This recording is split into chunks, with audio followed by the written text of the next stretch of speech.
Rajim. Bismillahirrahmanirrahim. Assalamualaikum warahmatullahi wabarakatuh. Waalaikumsalam. Selamat petang. Baik. Innal hamdalillah nahmaduhu wa nasta'inuhu wa nastaghfiruh wa na'udzu billahi min shururi anfusina wa min sayyiati a'malina may yahdihillahu fala mudilla lahu wa may yudlil fala hadiya lahu. أشهد أن لا إله إلا الله وحده لا شريك له وأشهد أن محمدا عبده ورسوله اللهم صل على محمد وعلى آل محمد أما بعد. Sebagaimana yang kita sebut setiap kali pertemuan kita, seboleh-bolehnya kita nak mengguna setiap inci kehidupan kita ini dengan penuh kemanfaatan untuk tidak membiarkan diri kita berada di dalam kemudaratan, ya. Maka kita nak guna sedaya yang mungkin, ya, sedaya yang mungkin setiap inci kehidupan. Tambah-tambah di zaman kita pula ni ada PKPP atau PKPB ni, maka ruang ni kita pergunakanlah sedaya mungkin. Kalau kita selalu duk bagi alasan yang kita ni tak ada masa nak menuntut ilmu, maka waktu ini Allah bagi sehinggalah hujung tahun ni Allah bagi PKPP pada kita, maka ruang untuk kita tambah ilmu, tambah amal dan belajar menambah keikhlasan, insya-Allah. Baik. Untuk pengetahuan semua, pada hari ini pengajian kita dianjurkan dalam oleh Lembaga Kebajikan Perempuan Islam Subang Jaya, yakni LKPI Subang Jaya ni. Kami dah mengaji, lama dah mengaji secara bulanan di dalam kitab terapi Al-Quran dan As-Sunnah. Bagaimana merawat penyakit berdasarkan kepada tarbiyah daripada Al-Quran dan didikan daripada Nabi sallallahu alaihi wasallam, ya. Dan hari ini kita menyambung di muka surat 36, ya.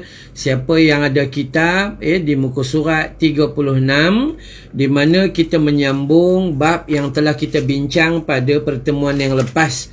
Bulan lepas 14 hari bulan 10 kita bincang, iaitu mencegah lebih baik daripada mengubat. Ya, mencegah lebih baik daripada mengubat. Kita belajar bagaimana Nabi sallallahu alaihi wasallam mengatakan, menunjukkan pada kita bahawa cara untuk mencegah tu dengan salah satu cara adalah kita tidur dan istirahat yang tepat dan mencukupi untuk mengelakkan, ya, daripada kita didatangi penyakit. Baik, Siti Qadariyah Syafi'i, waalaikumsalam warahmatullahi wabarakatuh, ya. Baik, hari tu kita dah bincang dah, mencegah lebih baik daripada mengubat ini salah satu caranya adalah dengan tidur maksudnya istirahat dengan sempurna. Maksud sempurna ini adalah dengan mengikuti tata cara dan sunnah yang ditinggalkan oleh baginda Nabi sallallahu alaihi wasallam. Kita belajar sedikit pada pertemuan yang lepas, iaitu kita disuruh tidur dengan tidur yang dipanggil khuluq. Selain daripada tidur malam itu, kita disuruh tidur yang dipanggil khuluq, iaitu tidur 10 atau 20 minit atau 30 minit sebelum zuhur. Qailulah itu dipanggil khuluq, tidur yang penuh dengan akhlak. Ya. Kemudian kita cuba untuk mengelak daripada tidur yang dipanggil khuruq, tidur yang dikatakan perosak, iaitu tidur pada waktu duha melainkan terpaksa. Kemudian pertemuan lepas juga kita menyebut tentang kita cuba untuk mengelak tidur yang dipanggil humuq, tidur yang ada unsur kebodohan, di mana Ibnu Qayyim Al-Jauziyah menulis dalam kitabnya At-Tibun Nabawi, di mana tidur pada waktu petang selepas solat asar, ya, sebelum maghrib. Jadi tidur selain daripada kita tidur malam tu, yang disuruh pada kita untuk istirahat yang baik adalah tidur 20 minit atau setengah jam sebelum zuhur. Yang itu terbaik. jangan tidur pada waktu petang ataupun waktu duha dulu. Jangan tidur pada waktu duha. Ya, duha ni waktu Allah membahagi-bahagikan rezeki. Dan juga jangan tidur pada waktu petang, yakni selepas salat asar. Melainkan pada waktu duha dan asar ini adalah waktu yang kita terpaksa tidur kerana kita tak sihat, kerana kita perlukan tidur dan istirahat untuk pada waktu malam kita pergi buat kerja ke dan sebagainya. Baik. Itu salah satu yang telah kita bincang pada pertemuan lepas pada 10 hari bulan, pada 14 hari bulan 10, iaitu cara untuk kita istirahat. Maka cara istirahat ni adalah satu kaedah untuk mengelak penyakit yang masuk di dalam tubuh badan kita. Okey, baik. Hari ini kita masuk di muka surat 36. Masuk di muka surat 36, Emigranate. Waalaikumsalam warahmatullahi. Adik dekat kampung pun dah masuk, alhamdulillah. Baik. Hari ini salah satu teknik apa dia? Teknik untuk mengelak penyakit ini, elak penyakit kita panggil apa ni? Pencegahan ni adalah dengan cara kesihatan, cara istirahat dan tidur dengan baik. Hari ini kita nak tengok yang kedua, iaitu menjaga pemakanan mengikut keperluan bukan kemahuan. Nurul Sakinah. Waalaikumsalam warahmatullahi wabarakatuh. Ya, baik. Hari ini muka surat 36, ya, terutama bagi ahli Lembaga Kebajikan Perempuan Islam Subang Jaya atau LKPI Subang Jaya. Hari ini kita bincang di muka surat 36, iaitu dengan tajuk menjaga pemakanan mengikut keperluan bukan kemahuan. Asasnya, dalam apa hal sekalipun, Islam suruh, Allah memberi kita keperluan. Tapi manusia selalu cuba untuk mengambil keinginan dan kemahuan sehingga terjebak di dalam perkara yang dikatakan melampaui batas, tamak dan halobah. Dan kita nak sebut dalam bab makan hari ini juga. Dalam bab makan ini, kita juga nak sebut bahawa menjaga pemakanan mengikut keperluan bukan kemahuan. Bismillahirrahmanirrahim. Nabi SAW mengajar kita menjaga kesihatan dengan mengambil pengambilan makanan berdasarkan jasad. Berdasarkan keperluan jasad. Ini perkara yang kita bincang pada hari ini. Asasnya, asasnya ada hadis riwayat Imam Al-Bukhari. Ingat, makan apa yang perlu, bukan makan apa yang kita mahu. Asasnya, Nabi SAW bersabda, ma mala'a adamiyun wi'aan syarran min batnin bihasbi ibni adam akulatun yuqimnu sulbah fa in kana la mahalata fa thuluthun li ta'amihi wa thuluthun li syarabihi wa thuluthun li nafsihi. Okey. Kata Nabi SAW, tidaklah manusia itu memenuhi suatu wadah yang lebih buruk daripada perutnya. Cukuplah anak Adam itu dengan beberapa suapan. Jika perlu, maka sepertiga perutnya diisi dengan makanan, sepertiga perutnya diisi dengan minuman, dan sepertiga lagi dibiarkan untuk pernafasan. Nah, paling simple. Nabi ajar kita, selain daripada nak elak penyakit atau nak sihat badan ini, perlu rehat dan tidur dengan baik, tidur dengan sempurna. Yang hari ni kita nak bincang, salah satu daripada teknik prevention better than cure ni, pencegahan tu lebih baik daripada mengubat, itu apa?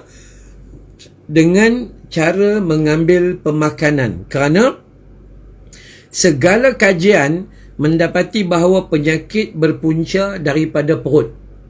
Penyakit yang kita alami inilah berpunca daripada perut. Maka sebab itu Nabi SAW ajar kita yang pertama sekali, yang pertama sekali adalah manusia itu dia kena cek perut dia. Apa maksud perut dia tu? Apa yang diisi di dalam perutnya itu. Dia kena cek Kerana kadang-kadang apa yang kita makan itu melampau daripada apa yang kita perlu. Ataupun kadang-kadang apa yang kita makan itu kita mengambil sesuatu yang memudaratkan tubuh badan kita. Tapi kita tidak menjangkakan sedemikian atau kita menganggap remeh-temeh. Atau kadang-kadang kita mengambil sumber yang tidak jelas sama ada haram ataupun syubhah. Maka sebab itu Nabi SAW pesan tidak ada suatu wadah yang lebih buruk di dalam asyarran min batni.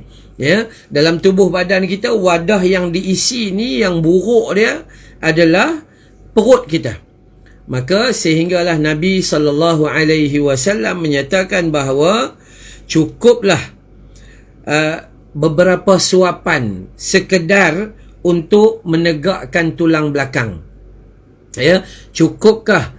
Cukup dengan sekedar kita makan beberapa suapan menegakkan tulang belakang. Maksudnya makan apa yang perlu sahaja. So, jangan makan apa yang kita mahu. Kerana kemahuan itu sudah melepasi tahap keperluan. Baik, ada soalan kat sini tapi saya sekejap lagi dan kemudian saya jawab.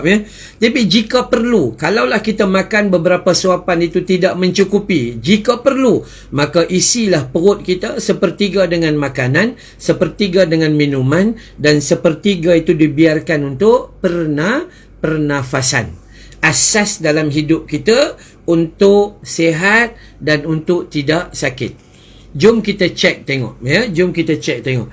Baik, ada satu soalan daripada Nur Hayati Ismail. Betul ke Ustaz? Orang kata biar tak cukup makan, jangan tak cukup tidur. Pada asasnya kedua-duanya perlu. Tidur perlu cukup. Maksud cukup itu sekedar memadai yang berpandukan sunnah Nabi SAW. Tidur sama seperti makan. Makan juga perlu cukup. Kalau tak cukup, badan kita tak sihat, tak cukup kekuatan, imun badan menjadi lemah dan sebagainya untuk menangkis segala macam penyakit. So, kedua-duanya makan perlu. Cukup ini maksudnya memadai. Dan juga tidur juga kita perlu yang memadai. Sebab tu kita dalam kitab kita, sama ada kita nak makan, sama ada kita nak tidur, sama ada kita nak solat, sama ada kita nak rawat apa-apa pun, kita merujuk kepada hadis baginda Nabi sallallahu alaihi wasallam. Baik. Pada permulaan ini, Nabi bagi tahu ciri yang kedua yang kita bincang pada hari ini, ciri dia adalah untuk menyelamatkan diri kita daripada penyakit atau prevention better than cure, pencegahan lebih baik daripada mengubat ini adalah dengan cara memerhatikan cara kita makan. Cara kita makan. Dan kemudian jangan dengan cara memerhatikan juga apa yang kita makan. Maksudnya dalam Islam diajar lebih awal lagi. Bukan kata orang putih buat piramid makanan dan sebagainya. Dalam Islam dah diajar awal. Diajar mengikut kesesuaian, mengikut fitrah. Manusia ini dia perlukan makan, tapi makan jangan sampai mengikut hawa nafsu. Maka sebab itu kalau kita tengok Nabi SAW kata perut kita kalau dibiarkan dengan isi makanan ni dia akan jadi buruk. Maka kalau kita lihat pula tulisan Imam Syafi'i rahimahullahu taala anhu, dia juga pernah menyatakan perkara yang paling buruk adalah perut apabila diisi sehingga kenyang, maka akal menjadi perlahan. Akal menjadi perlahan bila perut kenyang dan mata menjadi layu, tubuh badan menjadi lesu. Itu memang betul. Ini tulisan Imam Syafi'i sendiri. Sebab tu dalam hidup kita Nabi dah bagi tata cara kita, dah bagi bentuk pemakanan. Kalau nak makan juga beberapa suapan. Kalau beberapa suapan tu belum memadai, maka sepertiga dalam perut kita ni 3/3. Sepertiga untuk makanan, sepertiga untuk pernafasan, sepertiga untuk minuman. So itu maksudnya sepertiga ni dibiarkan kosong. Jadi kita tak boleh makan sampai sekenyang-kenyangnya, tak boleh. Sampai sendawa tambah. Baik, ini asas dia. Maka sebab itu bila kita tengok dalam didikan Nabi sallallahu alaihi wasallam, maka dia menjadi cukup sempurna, ya. Baik. Ingat ya, apa yang kita makan itu dia akan merubah diri kita dan sebagainya. Ini penting sangat-sangat, ya. Ini penting sangat-sangat. Okey. Baik. Ustaz, macam mana kalau ada gastrik? Sama sahaja, Ruby Abu Bakar. Mana-mana kalau kita pergi jumpa doktor pun, ya, orang yang ada gastrik ni bukan doktor suruh makan sampai melampau-lampau, bukan. Tapi doktor suruh makan kerap dengan makan sedikit-sedikit. Ya, sedikit-sedikit. Orang gastrik bukan tak boleh puasa, boleh. Dia kena ambil makanan lebih pada awal pagi. Maksudnya sebab tu Islam ketika nak puasa dia ada sahur. Dalam sahur itu dia bolehlah mengambil makanan mengikut kesesuaian tubuh badan dia, sama seperti bila dia ada gastrik dan sebagainya. Okey. Baik, ada soalan lain tak sebelum saya masuk?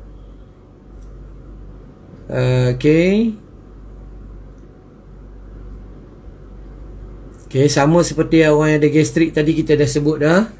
Orang tua-tua dulu pesan jangan makan banyak, nanti benak. Okey, betul lah tu. Ya, memang betul lah. Ya, apa orang tua-tua dulu kita dah pesan dah, jangan makan terlalu banyak. Jangan makan terlalu banyak. Sebab makan banyaknya mata layu, badan lesu, otak beku.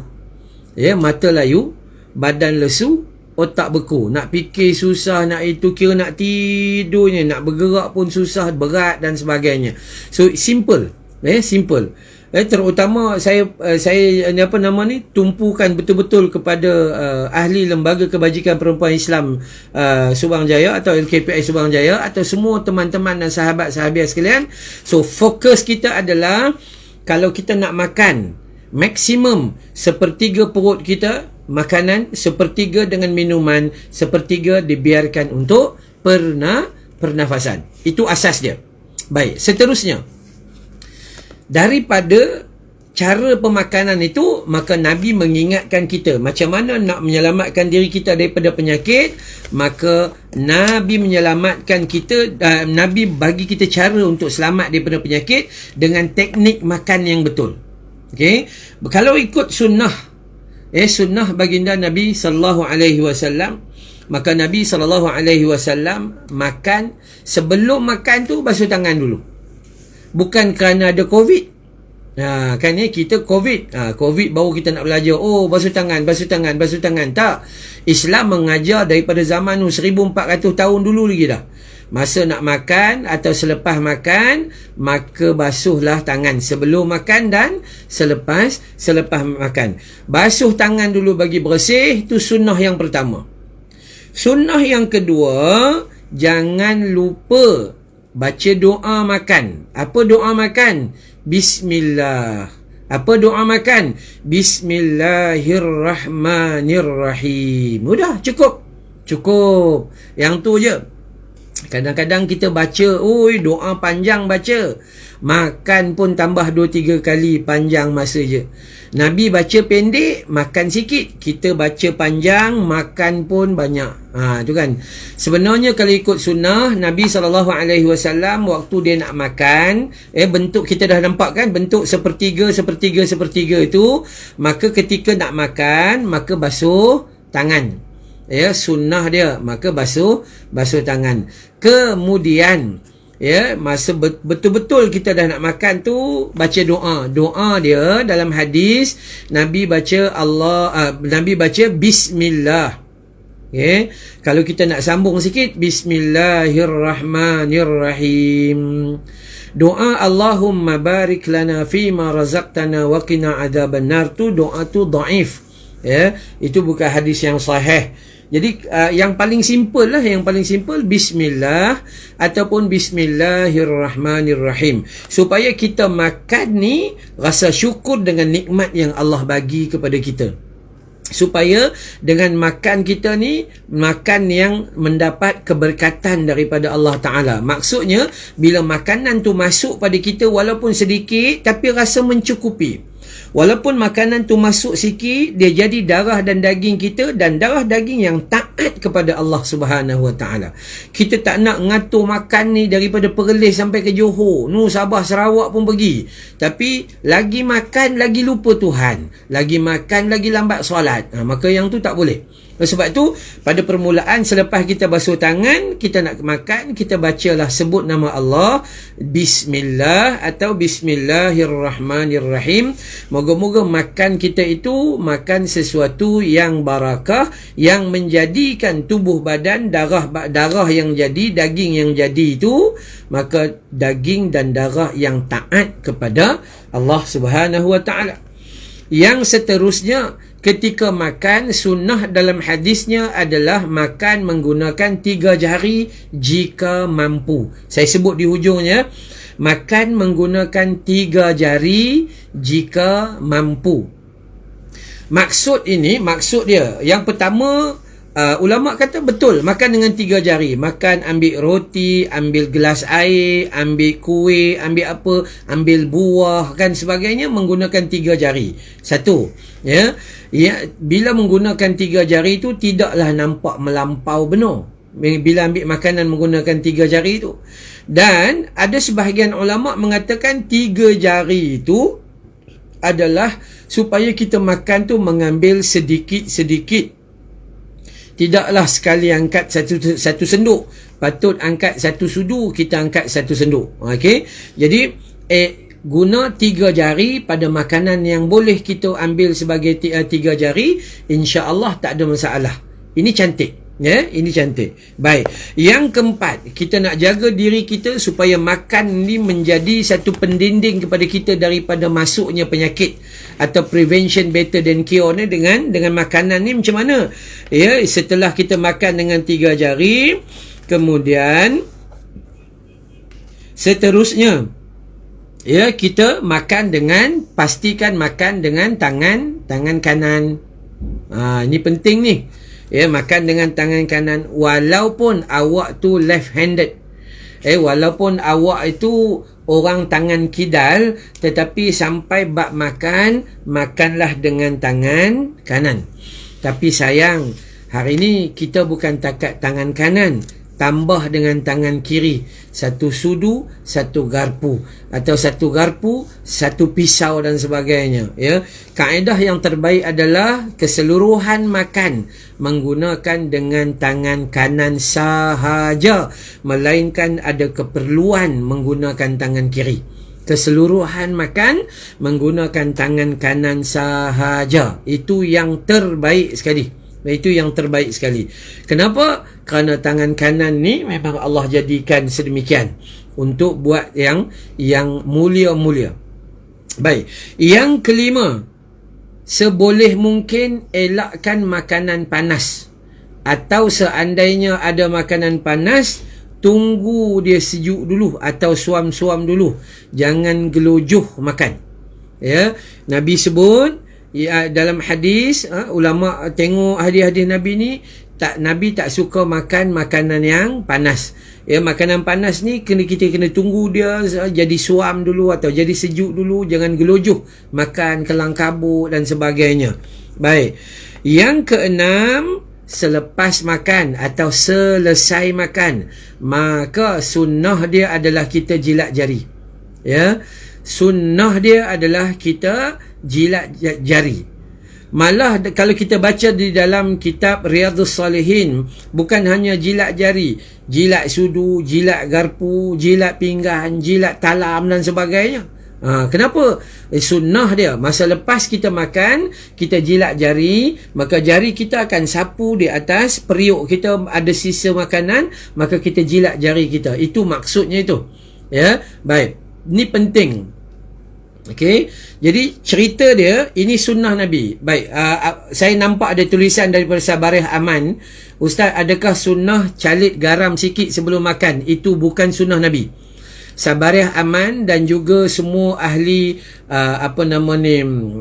alam maya yang kita jumpa ni, cubit atau calit garam tu, sama ada di jari telunjuk atau jari kelingking sebelum kita makan, itu tidak ada satu hadis pun daripada Nabi SAW. Maka jangan percaya dengan amalan tersebut lah, jangan percaya dengan amalan tersebut. Sunnah Nabi, hak pertama kita kata tadi, basuh tangan dulu. Yang kedua kita kata tadi, baca basmalah, bismillah atau bismillahirrahmanirrahim. Yang ketiga, jika mampu pakai 3 jari makan, perlahan ambil masa. Yang keempat, makan guna tangan kanan sedaya mungkin sahaja, melainkan jika perlu. Yang kelima, elak dari makan benda yang panas. Dan yang keenam, jilat jari seandai jari tu ada sisa baki lagi makanan. Sahabat pernah tanya dengan Nabi SAW, "Ya Rasulullah, perlukah kita jilat jari ni?" Nabi SAW kata, ni yang dekat jari yang jatuh, yang masih bersih tu, kadang-kadang yang 2-3 biji nasi atau saki-saki baki makanan yang jatuh itulah sesuatu yang memberi barakah kepada kita. Maka jangan buang makanan tersebut.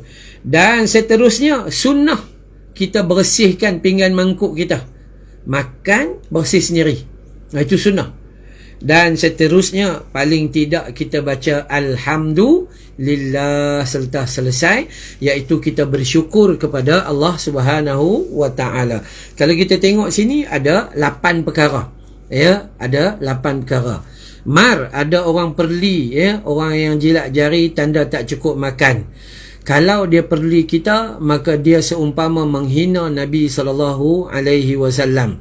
Maka dia kena bertanggungjawab dekat akhirat nanti. Kerana kita, kalau orang kafir hina sunnah Nabi pun kita boleh buat demonstrasi dan mengamuk-mengamuk dan sebagainya. Ini orang Islam, kalau dia cakap begitu, dia seperti mempermainkan as-sunnah Nabi SAW. Kadang-kadang orang ni bila dia tak ada ilmu, malah dia tak ada perasaan dan dia tidak mencintai Nabi SAW, maka dia boleh kata apa sahaja. Jadi kita ni kalau dengar sedemikian, kita boleh tegur dia, ini sunnah Nabi, jangan hina sunnah Nabi kita.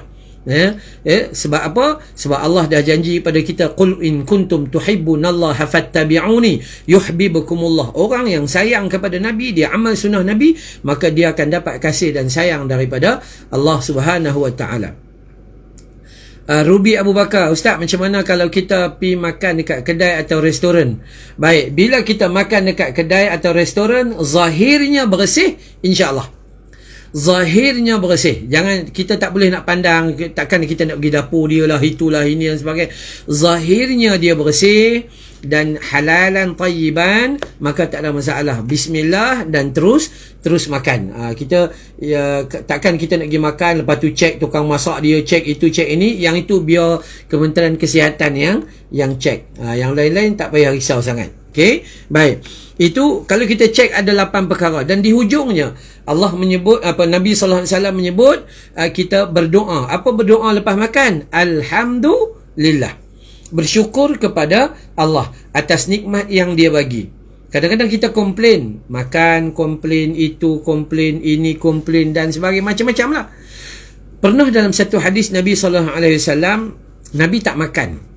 Bila Nabi dia tak suka makanan tu, maka Nabi tidak menghina. Nabi tak kata apa ni tak sedap, apa ni itu nak. Tak. Nabi tak hina makanan, tapi Nabi stop. Nabi tak makan. Para sahabat makan. Okey, jadi kita kalau tak suka pada makanan, nak hina makanan tak boleh. Sebab makanan tu tak ada salah apa. Yang salah adalah tukang masak tu, yang dia buat tak betul. Jadi kita ni kalau nak marah, tak boleh marah dengan makanan. Maka kita kata tak apa, hampa makan, saya tak mau makan. Itu kita kena faham. Jadi dalam bab menjaga pemakanan, kita kena faham dulu asas dia adalah mengambil apa yang perlu, bukan apa yang kita mahu. Ini penting. Nurhayati Ismail, makan dalam dulang pun sunnah kan Ustaz? Betul, makan dalam dulang sunnah. Sunnah ni Nabi pernah makan dalam dulang. Pada bila hari kenuri. Dan Nabi juga makan dalam pinggan sendiri. Bukanlah bermaksud makan dalam dulang sahaja sunnah. Sunnah dia adalah, dia tak penting bekas makanan tu. Yang penting adalah berapa banyak yang kita melantak tu. Ya, kan yang penting dia kita makan benda baik ke tidak dan sebagainya. Maka tak ada masalah apa-apa. Sama ada nak makan dalam dulang ke, nak makan dalam upih pinang ke, nak makan dalam pelepah daun pisang ke, nak makan dalam mangkuk ke, nak makan, itu tak ada masalah apa-apa. Janji kita ikut sunnah Nabi sallallahu alaihi wasallam, makan dengan ucapan bismillah, makan menggunakan 3 jari, di hujung nanti kita ucap alhamdulillah. Baik, Nurhawati, Ustaz, apa hukum orang yang makan dekat kedai bukan Islam? Hukumnya ada 2. Yang pertama, kalau seandainya tokenya tu bukan Islam, operasinya dikendalikan oleh orang Islam dan pekerja Islam, sembelihannya, belian barang dan masakannya, maka hukumnya tak adalah masalah, hukumnya halalan, ya, hukum halal, tak ada masalah. Yang tak bolehnya hukum kedai orang bukan Islam yang kita tak tahu kehalalan dia. Kalau kita nak ikut, ya, Nurhawati ni, kita beli biskut, kita beli roti, kita beli bihun, kita beli apa, kilangnya orang bukan Islam lah ke? Semua tangan dia orang yang buat. Tapi disebabkan di dalam sana ada pekerja, dan kemudian kita pula ada JAKIM, kita ada majlis agama, pihak berwajib yang meletakkan halal, cop halal dan sebagainya, maka okey. Tapi kalau kita pergi kedai tu, jelas kedai makan tu kedai bukan Islam dan tidak ada cop halal, pekerja dia pun tidak ada ciri-ciri yang kita ni nampak pun tak berapa elok, maka hukumnya elak daripada itu. Ya, syubhah-syubhah ni tinggalkan. Sebab saya selalu kata kedai orang Islam dekat Malaysia ni berlambak-lambak. Ada kedai nasi lemak, ada kedai tom yam, ada kedai macam-macam. Orang Islam ni banyak lagi, tak ada masalah. So elaklah daripada makan di kedai orang bukan Islam. Baik, bila Nurhawati tanya macam ni, saya nak jawab juga. Hari ni hati-hati, ya. Hari ni umat Islam dia ikut suka je. Dia nampak orang masuk, dia masuk. Dia nampak orang masuk, dia masuk. Dia bukan pernah cek ada halal ke tidak. Ya, dia bukan pernah cek makanan tu siapa yang buat. Ya, dan dia langsung dia tak ambil peduli. Dia nampak orang pakai tudung masuk, ya, dia pun terus masuk. Maka ini hati-hati. Kadang-kadang makanan-makanan seperti makanan-makanan luar. Hari ni kita suka pada orang Korea, maka kita makan benda-benda daripada Korea dan sebagainya. Hati-hati kalau tak ada cop halal. Takut-takut benda tu bukan haram secara jelas, tapi mungkin ada minyaknya, mungkin campuran ni dan sebagainya, dan dia boleh jatuh kepada perkara haram dan boleh melibatkan tubuh badan kita. Nabi sebut dalam hadis, apabila badan kita datang daripada benda yang haram, maka tak ada tempat lain, bakaran api neraka lah berhak untuk tubuh badan tersebut. Ya, okey. Seterusnya apa lagi?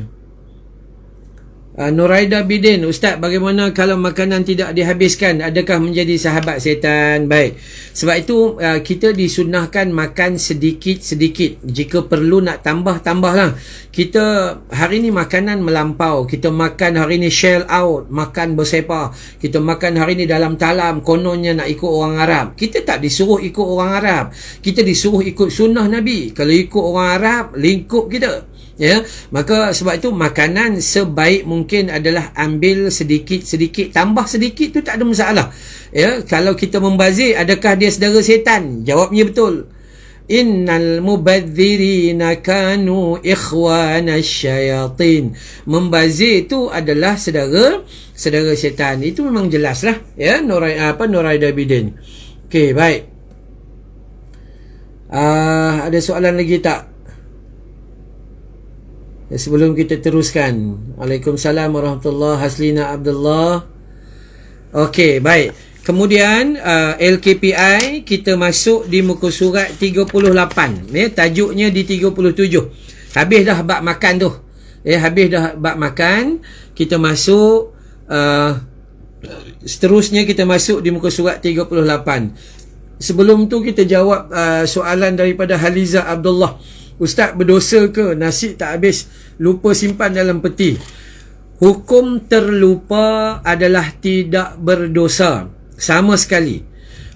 Orang yang terlupa, hukum dia tak berdosa.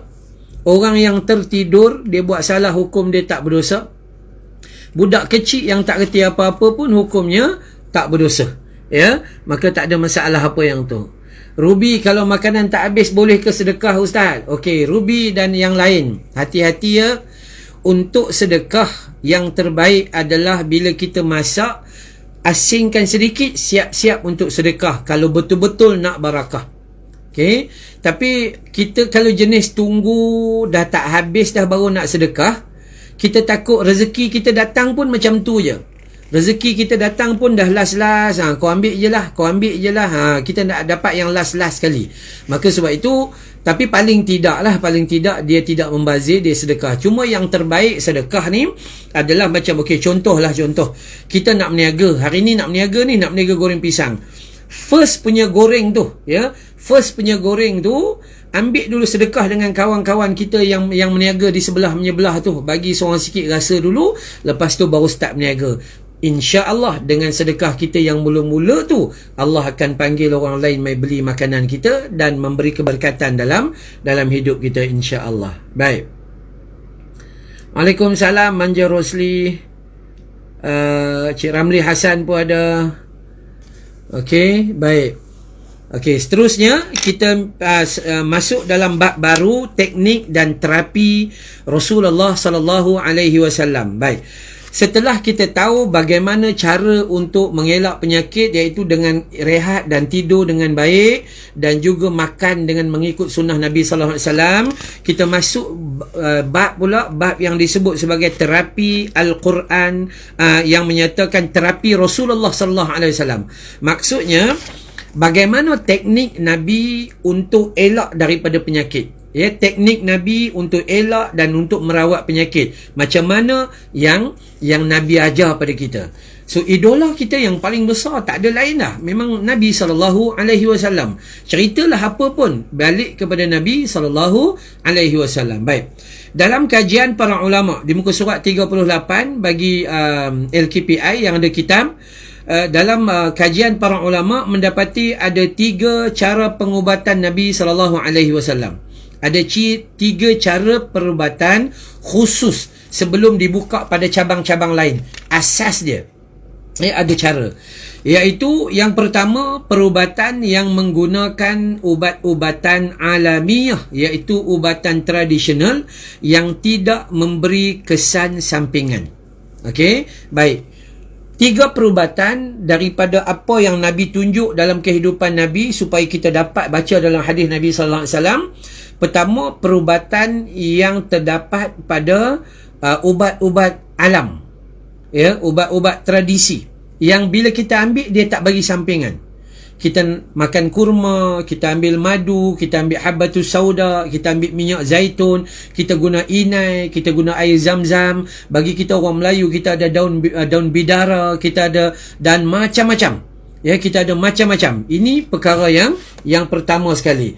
Jadi cerita kita adalah cara teknik Nabi, teknik dan cara yang digunakan oleh Nabi SAW dalam merawat ni adalah yang pertama, perubatan alamiah.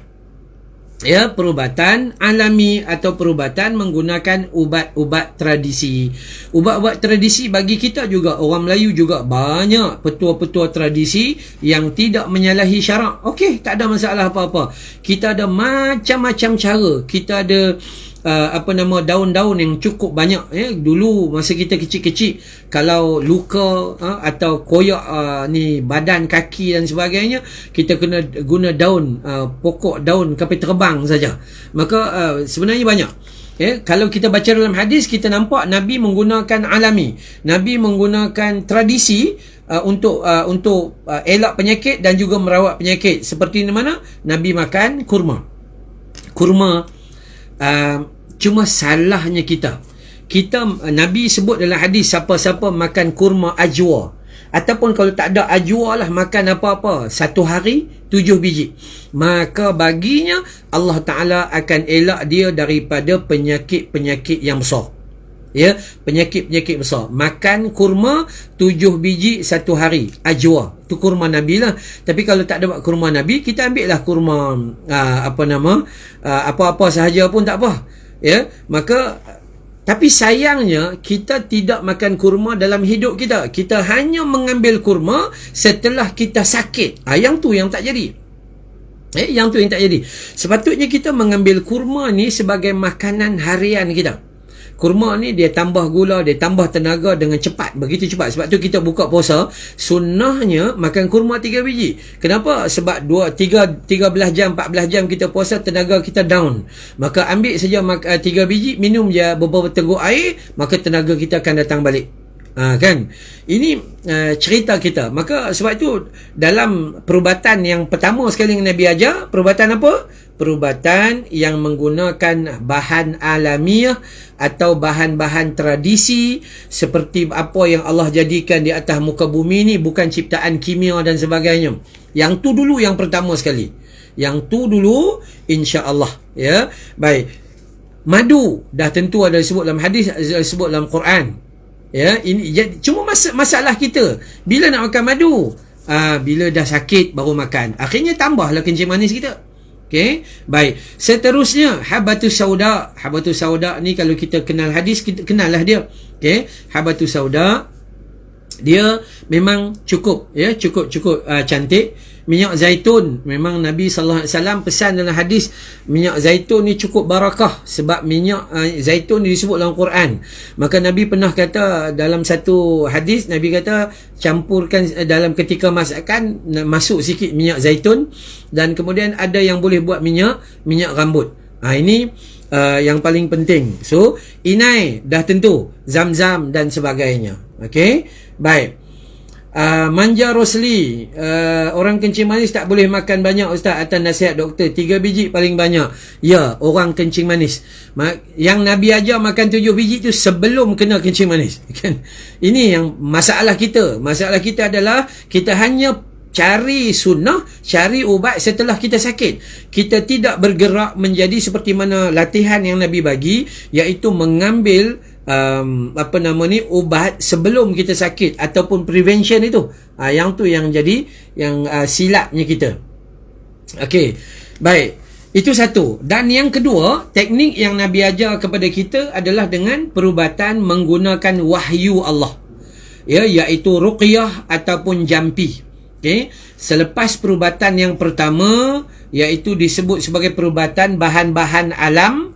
Yang kedua, Nabi ajar kita perubatan menggunakan wahyu Allah Subhanahu Wa Taala, yakni lafaz daripada Al-Quran atau lafaz daripada jampi Nabi sallallahu alaihi wasallam. Tapi syaratnya, jampi tu bukan nang butinang kui butikui. Ya, jampi itu harus datang dan sahih daripada Nabi sallallahu alaihi wasallam. Ya, ini perubatan yang kedua. Perubatan yang pertama, alam, bahan-bahan yang Allah jadikan di alam ni, yang dia tak bagi kesan apa-apa melainkan sihat. Kesan sampingan tak ada. Perubatan kedua, guna jampi dan wahyu. Jampi tak salah. Ya, Al-Qardawi sebut dalam kitab Al-Fatawa Mu'assarah, dia bagi tahu bahawa jampi pada hakikatnya kalau dia orang Arab, dia yang terbaik, dia menggunakan kita kena menggunakan hadis yang sahih, ya, hadis yang sahih. Kalau kita orang Melayu, jampi mesti jampi yang difahami, yang tidak menyalahi syarak. Saya ingat semalam ketika saya live program Tanyalah Ustaz, saya dah sebut dalam hal-hal jampi menjampi ni. Jampi yang terbaik adalah daripada Nabi sallallahu alaihi wasallam. Apa jampi dia? Jampi dia a'udzubillahi minasyaitonirrajim. Apa jampi yang terbaik? Jampi dia bismillahirrahmanirrahim. Apa jampi yang terbaik? Jampi yang terbaik adalah alhamdulillah. Ini banyak benda ni yang perlu kita faham, ya, menggunakan wahyu Allah. Allah Ta'ala sebut dalam Al-Quran, surah Al-Isra, surah 17 ayat 82. A'udzu billahi minasyaitonir rajim. Wa nunazzilu minal Qur'ani ma huwa shifaa'un wa rahmatul lil mu'minin wa la yaziduz zalimina illa khasara. Ya, Allah kata, dan telah kami turunkan Al-Quran itu sebagai syifa, ubat, rawatan dan pengobatan, ya, untuk orang beriman, warahmah, dan juga kasih sayang Allah Subhanahu Wa Taala.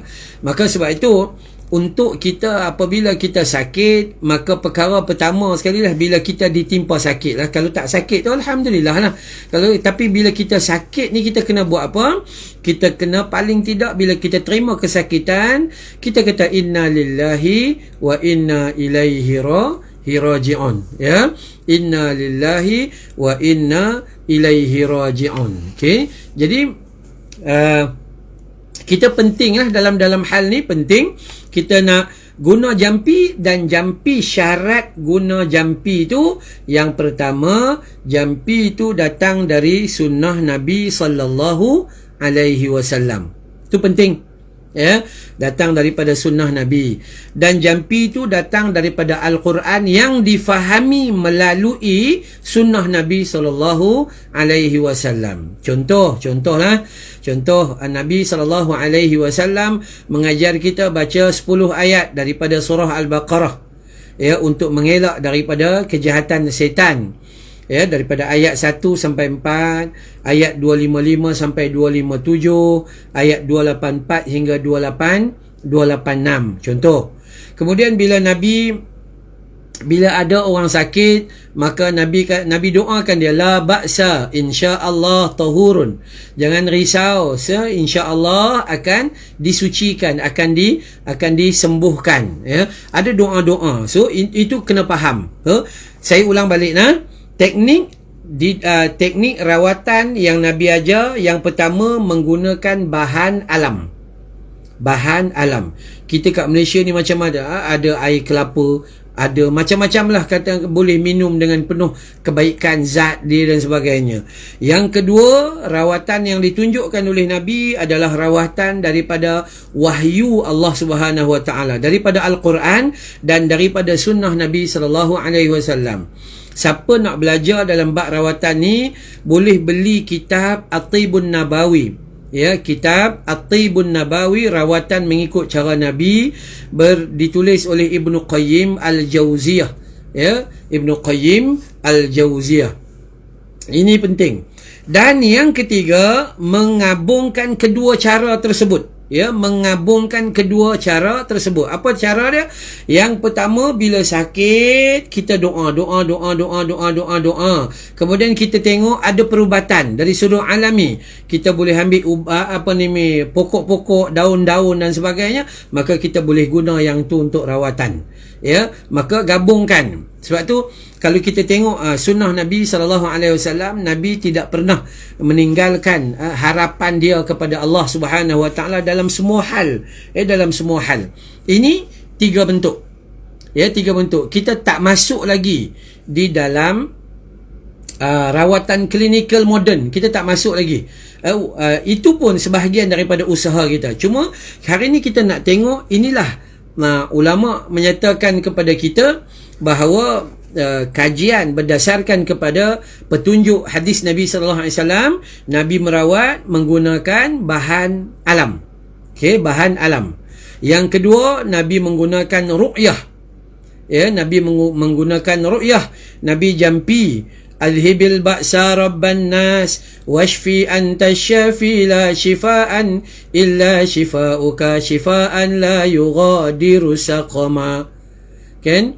Jadi kemudian Nabi sallallahu alaihi wasallam juga akan jampi. Ada ketika Nabi jampi, macam mana Nabi jampi? Nabi baca simple. Ya, Nabi baca dengan simple. Bismillah, bismillah, bismillah. Nabi ulang 3 kali. Ya, kemudian Nabi doa lagi dan sebagainya. Sebab yang ni kita akan belajar dalam bab lain lah. Itu bab wahyu.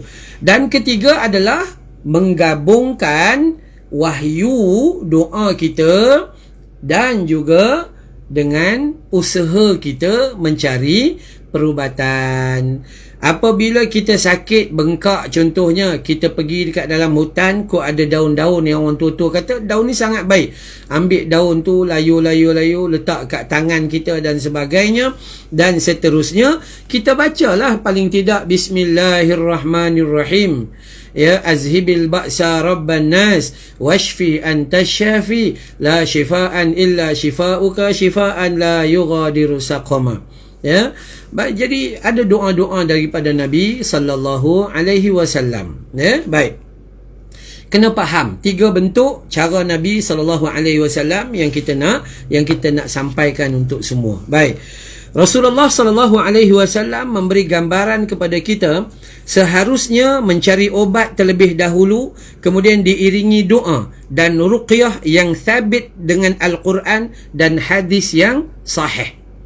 Okey, Rasulullah mengajar kita bila sakit cari obat. Hari ni salah faham kita, bila sakit pergi cari ustaz. Cari ustaz minta air. Okey, air kat Selangor pun dah tak ada sekarang ni. Okey, dan sikit-sikit jampi air, sikit-sikit jampi air, sikit-sikit jampi air. Bukan. Memang ada sebahagian daripada rawatan menggunakan air, tapi bukan semua rawatan menggunakan air. Memang ada Nabi pernah baca pada air, tapi setiap kali sakit Nabi pesan kepada sahabat cari obat, dan kemudian tambahlah dengan bacaan kita. Contoh, ada seorang sahabat Nabi SAW, dia datang dalam hadis sahih. Dia datang jumpa Nabi, ya Rasulullah, abang aku sedang sakit perut, memulas-mulas, sakit yang sangat kuat. Bagaimana cara untuk mengobatnya? Nabi SAW tak kata, okey bawa nak mai air, bawa sini aku nak jampi. Tak, Nabi tak kata gitu. Nabi kata, beri abang kamu minum madu, ya, minum madu pada setiap pagi, setiap fajar. Jadi minum madu 1 sudu pagi, 1 sudu. Masuk hari ketiga, hari keempat tak baik lagi. Maka dia datang jumpa Nabi, ya Rasulullah, perut abangku belum baik lagi. Maka Nabi SAW kata, perut abang kamu berbohong dan berdusta. Kenapa? Apa maksud berdusta? Perut tu diisi makanan yang melampau daripada had penerimaan perut. Sebab itu perut dia sakit, sepatutnya makan ubat, madu tu, telan madu 3 pagi boleh akan sihat, tapi tak boleh. Maka dia terpaksa telan madu sampai 7 pagi. Nah, ini sunnah Nabi. Bila siapa yang sakit perut, bila siapa yang ada angin dalam perut, atau siapa-siapa yang apa-apa penyakit yang ada dalam perut ni, maka sebahagian daripada cara dan petunjuk Nabi adalah mengambil madu setiap pagi pada waktu fajar sebelum makan apa-apa, 1 sudu. Ulang 1 sudu, 1 sudu dan sebagainya. Ini cara yang terbaik. Okey, baik. Manja Rosli, saya akan ke hospital dahulu. Selepas itu bila doktor kata tak ada apa-apa, barulah usaha yang lain. Saya kata itu usaha tu. Itu sama seperti yang nombor 1 tadi tu. Itu sama dengan cara Nabi. Nabi SAW suruh cari bahan alami. Apa bahan alami? Bahan alami adalah bahan alam. Siapa bahan alam kita? Tumbuh-tumbuhan. Siapa bahan alam kita? Manusia yang pakar dalam ilmu perubatan. Maka memang betul kita kena pergi hospital pun. Memang, tetapi bila pergi hospital, ya, selepas dah pergi cari ke hospital, bila kita kena jaga juga. Seiring dengan pergi ke hospital itu, kenalah kita ruqyah. Kita kena baca doa, kena minta pada Allah SWT. Jangan meletakkan hospital tu semata-mata boleh menjadikan kita sembuh. Dia akan jadi syirik asbab pula nanti.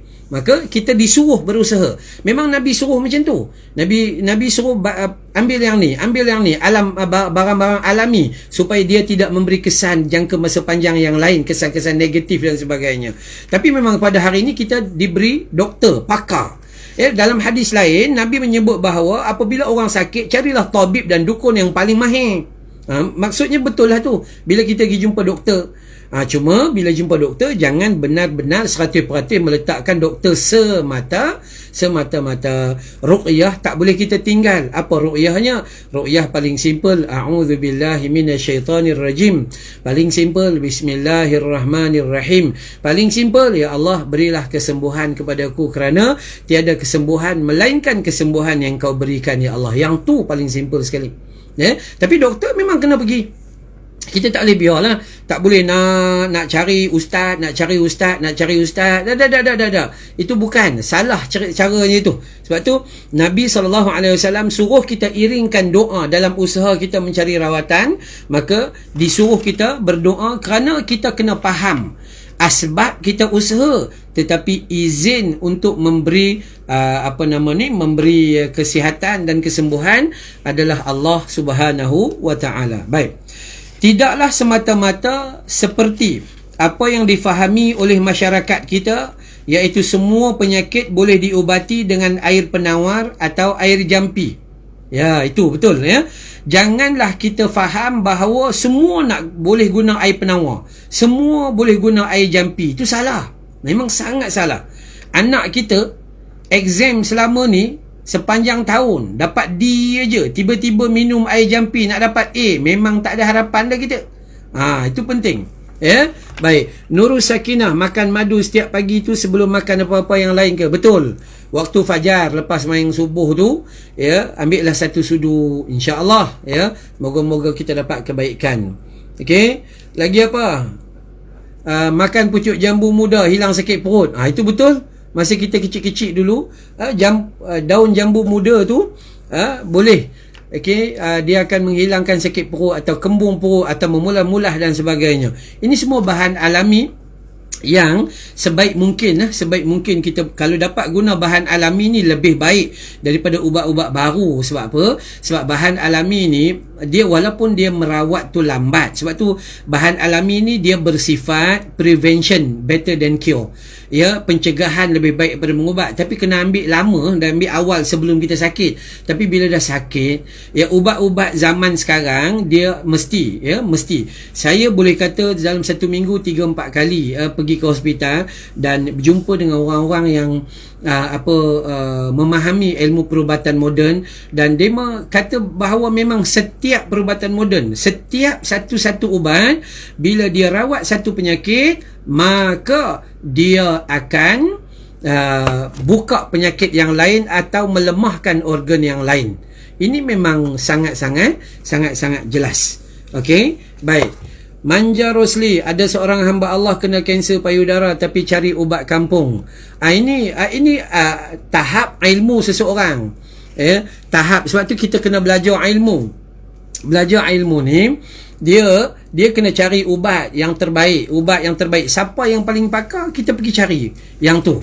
Ya, insya-Allah. Baik. Jadi sebab tu kita tak boleh meletakkan kesihatan kita hanya dengan air penawar, nakkan kesembuhan kita dengan air jampi dan sebagainya.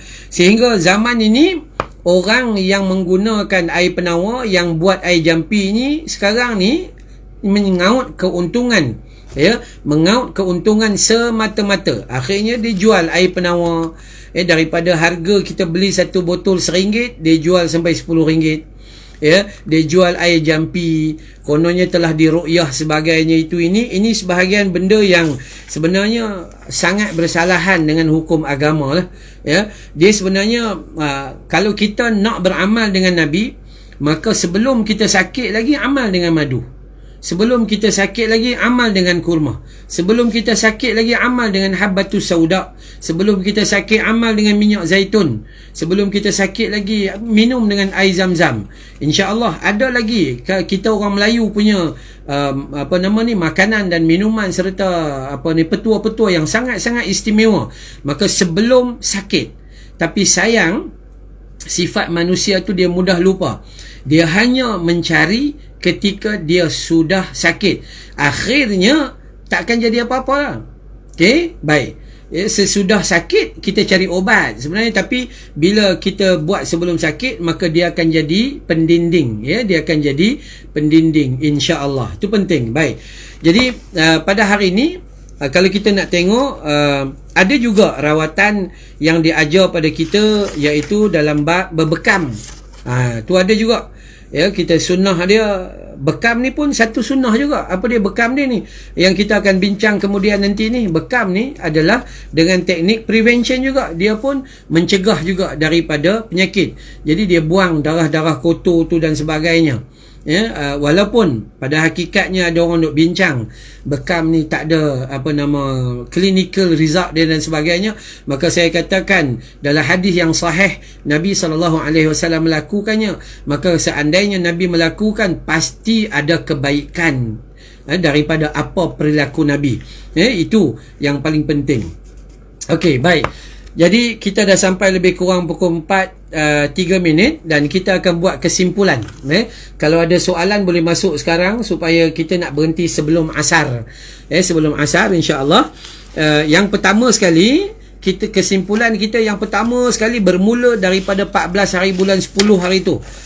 Teknik mencegah penyakit adalah yang pertama, kita kena rehat dan tidur dengan cukup. Ya, cukup yang memadai, bukan cukup yang kita nak. Kita kena cukup rehat dan cukup tidur yang memadai. Ya, dia boleh menyelamatkan, dia akan bagi badan kita kuat, imun badan, dan akan terhindar daripada penyakit. Yang kedua, teknik untuk jauh daripada penyakit ini adalah kita makan dengan makan yang diajar oleh Nabi SAW. Yakni sepertiga makanan dalam perut kita, sepertiga minuman, dan sepertiga untuk pernafasan.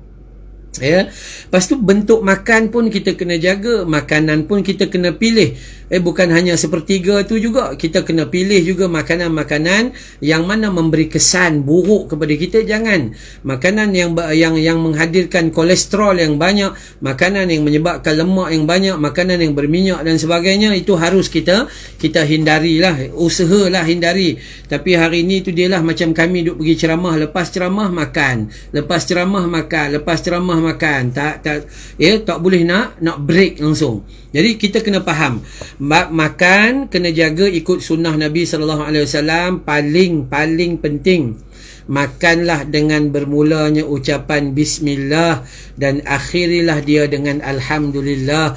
Moga-moga Allah kurniakan makanan itu menjadi barakah dan menjadi kesihatan serta menjadi darah daging yang taat kepada Allah Subhanahu Wa Taala. Ingat dua perkara untuk kita hindari daripada penyakit: rehat yang cukup dan makan yang sesuai dengan sunnah Nabi sallallahu alaihi wasallam.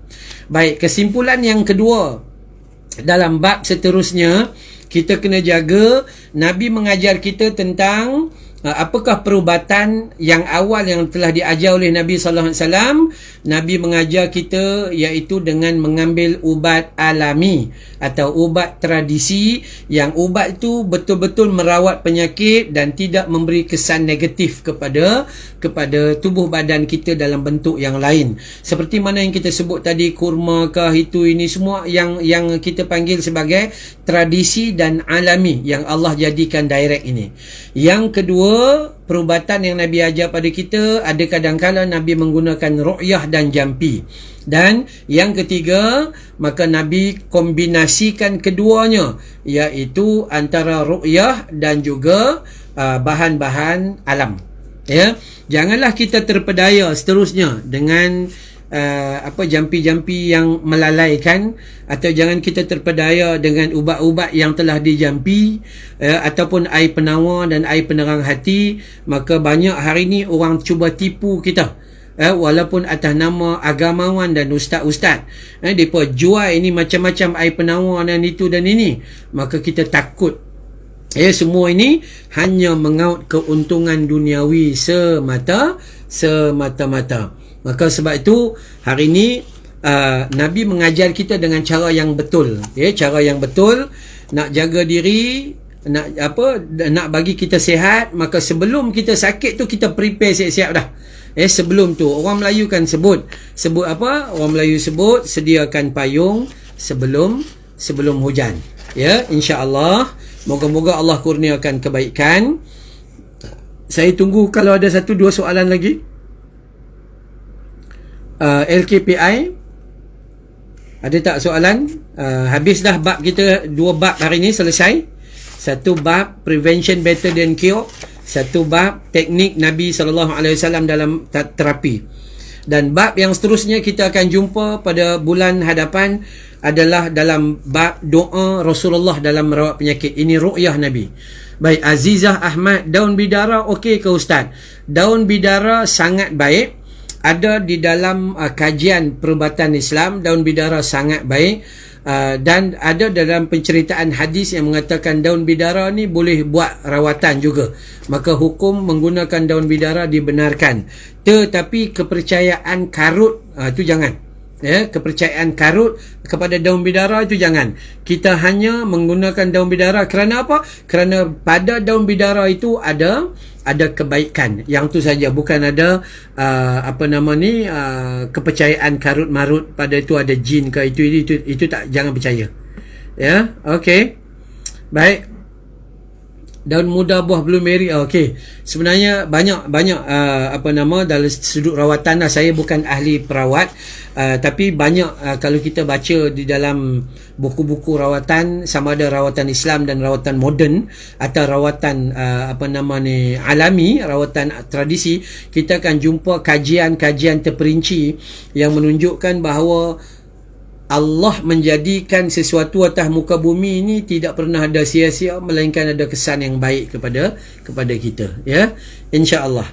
Baik, ada soalan? 1 minit, 2 minit?